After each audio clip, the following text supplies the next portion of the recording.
বছরের একটা দিন ভূতরা এ মর্তধামে এসে তাণ্ডব করে। কোন দিন? ভূত চতুর্দশী। এটা একটা সময় আছে। জয় নিতাই। চতুর্দশীতে ভূতেরা তাণ্ডব করে কেন?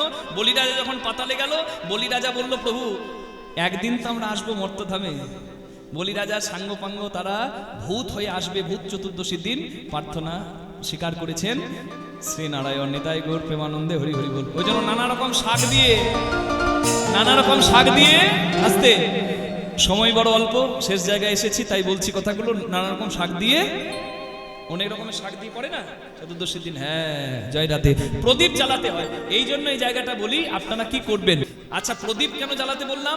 প্রদীপ জ্বালালে জমের ভয় কাটে।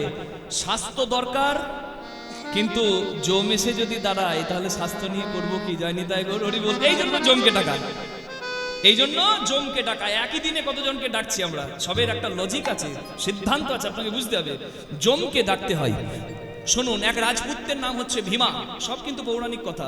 এক রাজপুত্রের নাম ভীমা। তার 16 বছর বয়সে বিবাহ হয়, কিন্তু বিবাহের রাত্রেই তার মৃত্যু যোগ ছিল। তখন তার স্ত্রী প্রদীপ জ্বালিয়ে এবং বাইরে স্বর্ণের স্তূপ করে প্রদীপ জ্বালিয়ে, এত সোনা এবং এত প্রদীপ জ্বালিয়েছিল ঘরে, ওই যম সর্পরূপে এসে দংশন করে ভীমার প্রাণ কেড়ে নেবে, এটা ছিল কথা।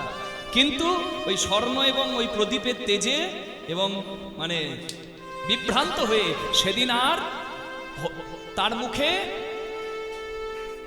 সুন্দর মন্ত্র এবং পূজার মন্ত্র শুনে যম সারা রাত্রি তার ঘরে কাটিয়ে দেয়। সকালবেলায় যম ফিরে যায়, ওই ভীমাকে নিয়ে যেতে পারে না। ওই জন্য ওই রাত্রিতে প্রদীপ জ্বালালে স্বামীর আয়ু নিশ্চিত বৃদ্ধি পায়, স্বামীর মঙ্গল হয়। নিতাই গৌর প্রেমানন্দে হরি হরি বল।